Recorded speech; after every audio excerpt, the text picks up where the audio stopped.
Hello and welcome to Full Speed Racing, where today we're at Snetterton for the F3 Cup, the burgeoning Formula 3 Championships on the slightly older cars. Huge grid here, headed up by Linton Stootley.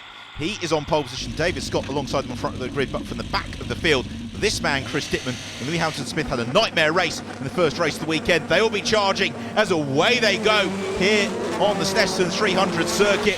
Narrow starting grid, and Chris Dittman already trying to make up a little bit of ground.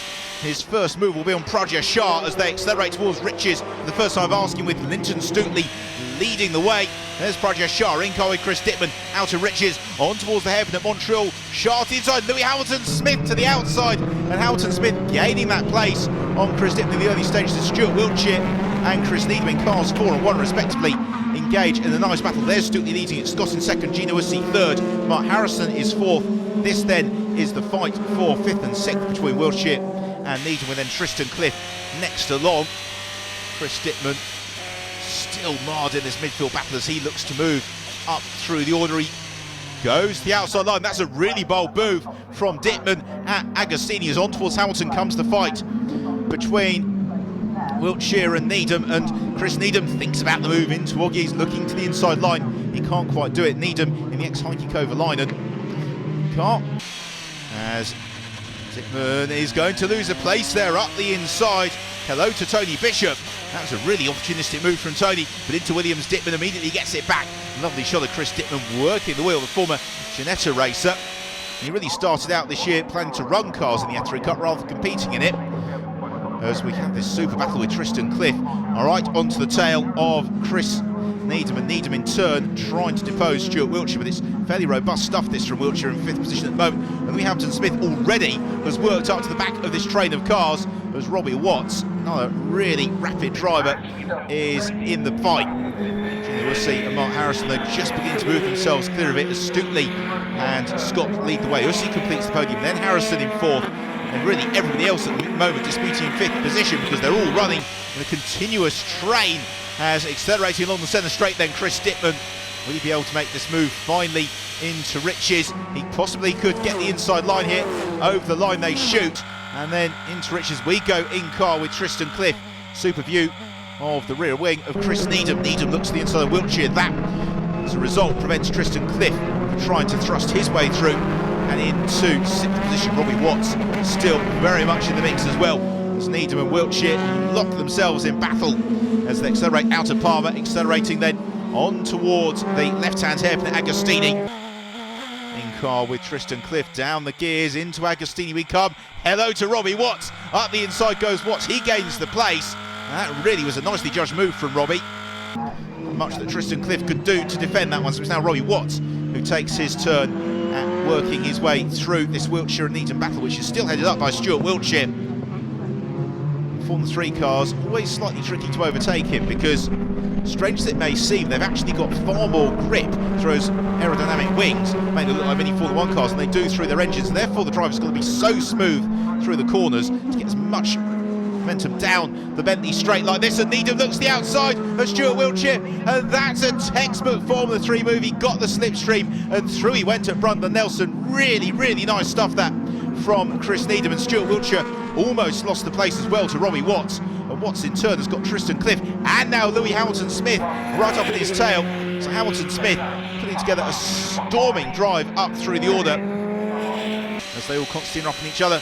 A good move here around the outside at Coram Curve and into Morris from Chris Dittman. That was Neil Robinson he was going past, and you don't see overtaking like that too often at Coram Curve in any category of racing, let alone in these incredibly fast Formula 3 machines, as Needham is trying to pull away here from Stuart Wiltshire. Wiltshire has got Robbie Watts right on his tail, and Watts in turn busy defending from Tristan Cliff out of Palmer and on towards Agostini once more in car with Tristan Cliff, who repays the compliment of a lap ago on Robbie Watts. Up the inside goes Tristan Cliff, and you can see in car just how short these braking distances are, and Tristan Cliff shorting it even further as he went to the inside of Robbie Watson. Robbie Watson, I wonder if he just damaged his front wing there. It seems to be dragging against the track on the front right-hand side. Yes, it is. So Robbie Watson, that's going to really hurt him. Now coming onto the Bentley Straight, the fastest section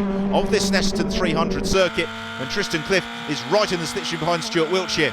Wiltshire, of course, lost out a lap ago to Chris Needham. He's going to lose out this time to Tristan Cliff. It's Cliff to the outside line, and he's going to try and go through. Oh, what a move from Tristan Cliff. He gains the place on Stuart Wiltshire. It's a textbook move, pretty much identical to what Chris Needham did a lap ago, except to say that Tristan Cliff was really pushing very hard. And now Louis Hamilton-Smith is coming, and he looks to the inside at Coram Curve, and there's overtaking wherever you look in the field as Chris Dittman moves ahead of Al Skills at Coram as well.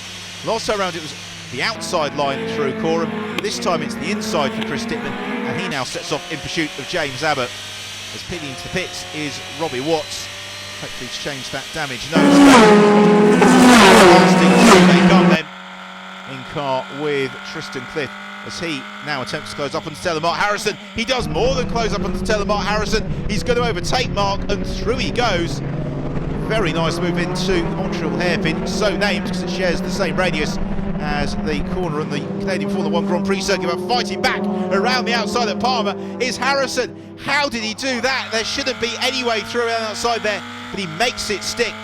So Harrison now moves back out of Tristan Cliff for all of about 100 metres. Cliff tries to fight his way through on the inside, and that means Chris Needham is able to go around outside of him. This is like a Formula Ford race, not a Formula 3 race. There are places switching on every corner, and Chris Dittman has now joined the fight as well as they turn out of Hamilton into Oggies, and Dittman is really close to the tail of Tristan Cliff. Now the run out of this corner, Williams onto the Bentley Straight, is going to be key for any overtaking opportunities, and Dittman is already positioning himself up underneath the rear wing of Tristan Cliff. In car we go then with Chris Dittman. Cliff covering the inside line. That means Dittman looks to the outside, and Dittman is possibly going to go through here. He draws alongside Tristan Cliff, and around the outside into Brundle, and the place is gained for Chris Dittman, driving on the limit. But he does move ahead of Cliff in what has just been an absolutely super battle between these four cars over the past lap or so. Headed up in this scrap by Mark Harrison. It's still Linton Stutely, by the way, who leads the race from David Scott in second. A big slide there from Chris Needham through Murray's. Now is that going to give an opening into Richards? So here is the race leader, Linton Stutely, who has run already this year at Silverstone and also in the wet at Donington Park. That was really his finest drive. A very, very wet day at Donington Park. As we go to the fight now for third position, Gino Ussi and Louis Hamilton-Smith. It's David Scott in second, and Hamilton-Smith, just to remind you, has come all the way from the 8th row of the grid. It has been a really stunning performance this from Louis Hamilton-Smith. He's already got a victory to his credit this year, as well as Linton Stutely, the race leader. It's off into the distance now. What can Hamilton-Smith do? He's running out of laps here, and it is a long lap as well on the Snetterton 300 circuit. So where can he make his move? Well, we've seen so much overtaking already into Brundle Nelson, but Gino Ussi wise. That one parks the car in the middle of the road, no way through there. Hamilton-Smith instead, he tries to close up through Brundle, then hard on the brakes into Nelson, on towards the bomb hole, the cambered right-hander. And they still run line astern, defending his position though, Gino Ussi, and around the outside the checker flag goes out. It's the win for Linton Stutely, but what about Louis Hamilton-Smith?